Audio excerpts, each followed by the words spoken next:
One of the most common questions I get asked in this game is how to beat the stupid Mortu floors in the hard Doom Tower. Well, that ends today! This video will stay on the internet forever, and now you'll finally have your answer. I'm doing this. Let's get it. Let's make it work. Hit that like button. Hit the opener.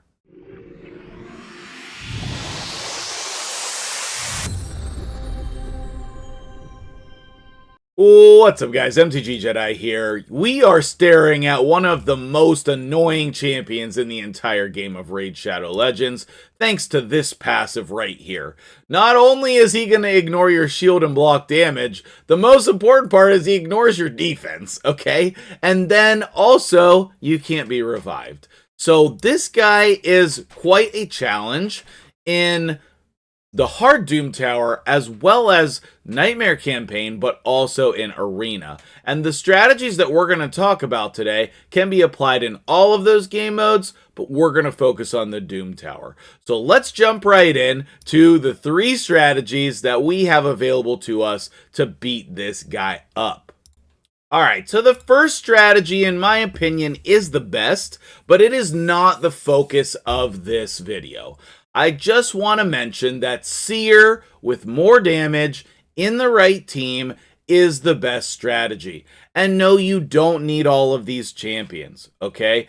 I used to use Arbiter and Vizix paired with Lydia in this strategy, and it worked just fine. I had no reset champions, then I got Renegade, then I got Kymar, then I got Yumiko, and then I got Duchess. It sort of just built up over time and improved as I went along. But the key to this, no matter what champions you're using with her, is Seer. Okay, and my Seer is in Savage and crit damage, and she's got a giant pile of stats. Not only that, but she has the Crushing Rend Blessing to ignore a percentage of their defense, so I never have to worry about the Mortu waves because she just one-shots them with her Karma Burn ability. And then I reset and do it again, okay? It's a quick run for me, and this is where everybody should hope to get to, in my opinion. If you have another strategy that's not using Seer to clear the waves quickly in Doom Tower, please message me. That's pretty cool. I'd love to hear about it.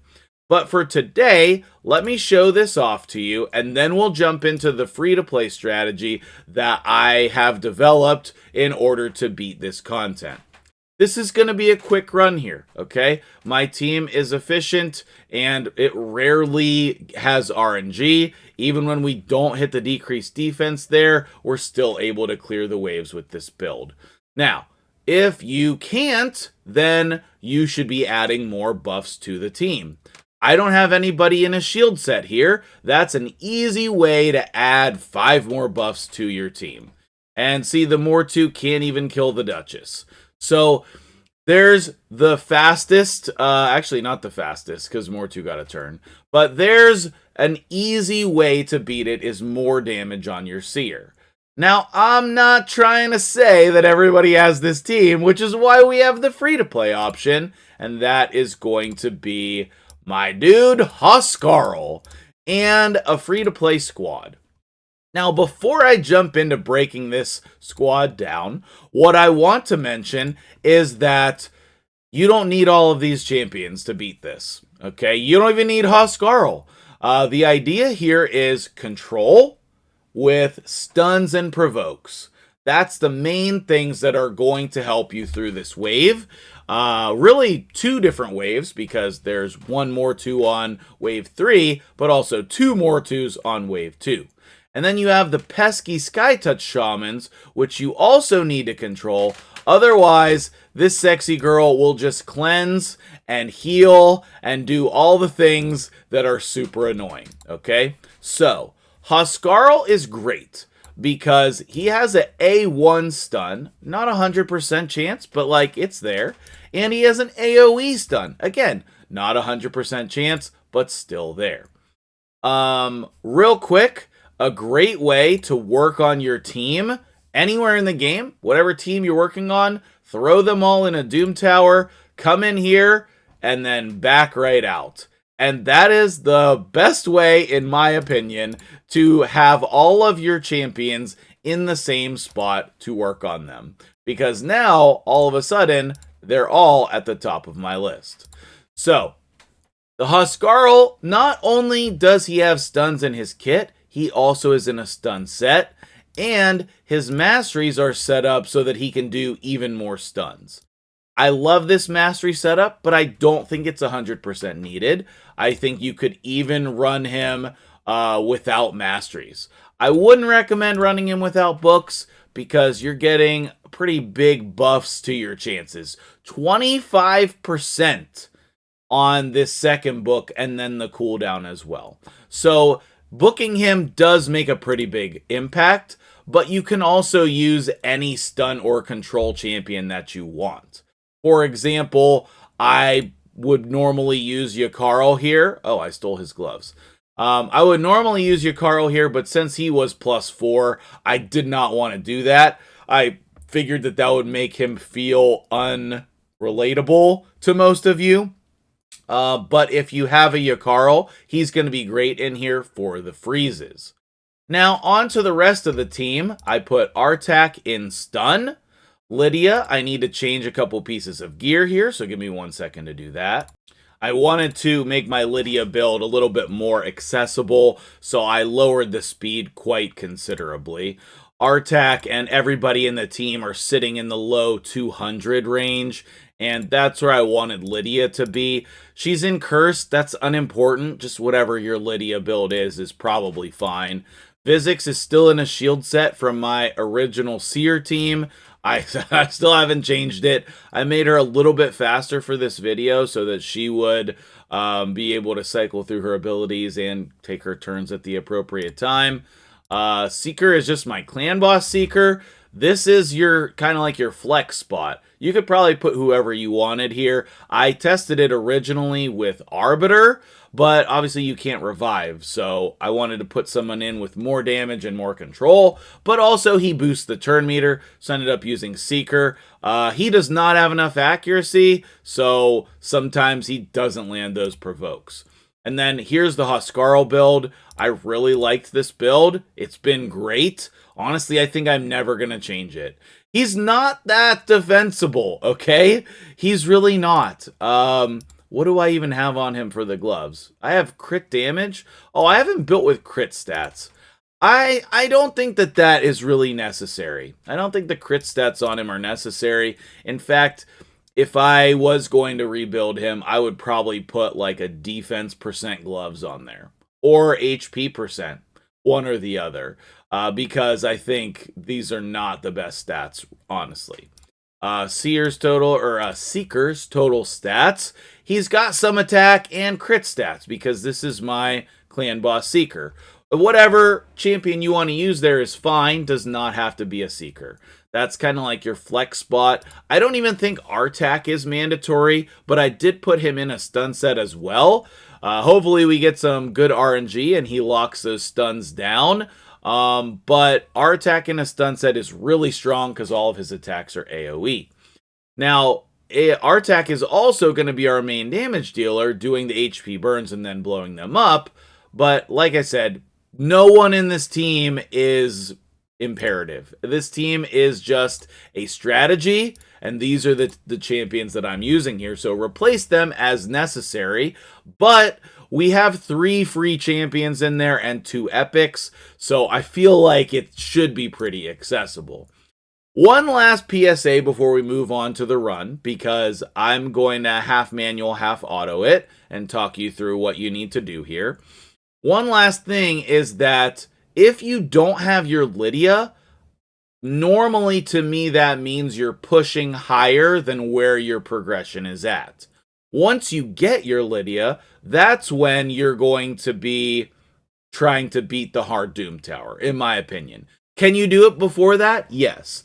Is it very difficult to do it before that? Also, yes. So if you don't have your Lydia yet, just use that as a gauge for where you should be at. If you have your Lydia, you should start being able to beat the hard Doom Tower. So let's jump in here. I have the AI programmed to not allow Vizix to do her provoke and not allow Hoskarl to do his AoE stun on wave 1. Wave 1 is just damage dealers, so if you can't survive, then you need somebody more defensive in the team. But remember, I have a shield set on Vizix. That's going to be pretty helpful in this first wave. Also, Hoskarl on wave 1 puts up the increased defense, which is really helpful as well. Everything else is unimportant, okay? It's just damage and time getting through wave 1. Wave 1 is not supposed to be the hard part. Wave 2, however, is pretty annoying, and hopefully that's going to be no problem for us. But there are times where you might have to restart the run if you're not getting those stun procs, etc. So keep that in mind. You do need a little bit of patience if you're trying to use this type of a team. When you come in here, the very first thing you're going to want to do is you are going to want to control the Skytouch Shamans. We did not, so we will provoke. Now we're going to think about the order that we're using our abilities in. I am just going to also try to fear one of them. And I didn't use the decreased defense and weaken there because the Mortus are not controlled in any way. So let's try to stun them. We only got one, so that's pretty dangerous. He could be taking his turn and getting the Unkillable here. Let's see if we can stun him now. Did not get it again. I'm going to control the turn meter over here. Okay, cool. He did not unlock it there. Now, I'm still not controlled when Lydia is taking her turn, so I am just going to lock out a Skytouch Shaman and not target them as much as possible. I think this is the one I'm most worried about, so I'm going to try to stun him. Perfect. We got the stun there. Perfect. We're going to boost the turn meter, and we're going to continue focusing on the Skytouch Shamans. Now we can do the decreased speed. And I think that we're going to have to fear here. And then try to stun. Didn't get it. Okay, let's try A1 stun. Alright, well, luckily we're not proccing anything because our stuns have been pretty low on this run. I've done a lot of runs with this at this point, and this is the lowest amount of stuns that I've had in a while. So, we're going a bit slower here because we're not landing those stuns. Alright, now? Okay, perfect. Maybe Lydia can get a turn here. But you still want to focus the Skytouch whenever possible, because every time she gets a turn, she's going to be healing. Okay, well, let's go ahead and fear this one. Let's go ahead and try to stun this one. Ooh, we did not get it. Okay, let's get the stuns here. Still no. Oh boy. I guess Seeker will try to provoke. He did not get that either. Okay, Artak is dead. That's okay. Let's go ahead and decrease the turn meter. Didn't get that one either. Okay. Alright, let's just go all in here. I don't know if we can make this work with 2 champions dead, but our main champions are still alive. So that is the nice thing about this team, is even if you get some people who are dead, then you should still be able to complete it. So I'm going to try to prove that. This was pretty bad RNG. So if this goes through, then you should know you can do this too. Alright, so we want to stun everybody here. Perfect. Now we can put up the decreased defense and weaken like we were supposed to. And the decreased speed. That's how wave 2 is supposed to go. Then we'll stun him again. Perfect. Now we can start like locking people out, doing the damage, all of the things. Let's decrease the turn meter over here. Perfect. Let's stun her. anything we can do. Let's fear him. We don't want any turns if possible. We're just going to keep the provokes up too. Mortu is now stunned again, which is perfect. Let's get the AoE damage here. The decreased speed again. Let's hit here. Let's keep putting damage on Sky Touch because we do still need to kill them. That's why we stun. Perfect. Okay, there's one Sky Touch down. Let's provoke. I guess we should have tried to provoke the Mortu. Or stun, I mean. Okay. Let's go here. Stun here. Perfect. Wave 3 is going well, but definitely slower. We have counterattack on him as well, so that I targeted the wrong guy, but it's fine because he's stunned. Now I can do the decreased speed again. Let's stun again. Perfect. Now while he's stunned, let's start trying to kill him. We want to keep him stunned as long as possible. Okay. Let's provoke again so he doesn't die. He put the damage up here. I think it's okay and we can go in. He's at a low enough life total now. Perfect. And we're going to get this with only 3 champions. So you know that it's possible for you to do this as well. This was the least clean run, but I feel like that's fitting so you can see what really happens sometimes, okay? So a little bit of a long run. Most of the runs were 4 to 5 minutes with me manualing with everybody in the team. And you can see that Artak died on wave 2, so he did not have the most amount of damage. Vizix actually was up there, but normally Artak is the one carrying the damage here. Unfortunately, he did die. That slows it down quite a bit. Now, that's the team. The last strategy that I want to talk about is a strategy that is going to be unkillable. There are a lot of champions you can put in here that will just take the hits, okay? I discovered I don't think I have a Paragon on my account anywhere. I don't know what happened to that. But somebody like a Gnarlhorn or a Leo or somebody actually putting an unkillable buff. You also have Maneater as another common option. Or also, who is the other one? Oh, Sir Nick. Those are a lot of champions who put that unkillable buff up. And Mortu can't kill them through that.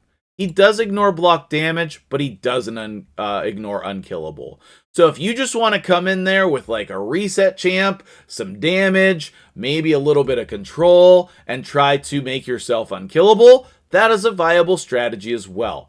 I use this all the time with Leo versus Mortu in 3v3 arena, and it works really well. He'll target the Leo every time. Leo can't die because of his passive. Same kind of thing happens here, okay?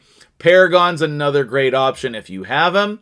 And those are the 3 strategies. More damage with your Seer team, more control AoE stuns, and Hoskarl is a beast for that, as you saw in the run. And last but not least, we have the unkillable buff.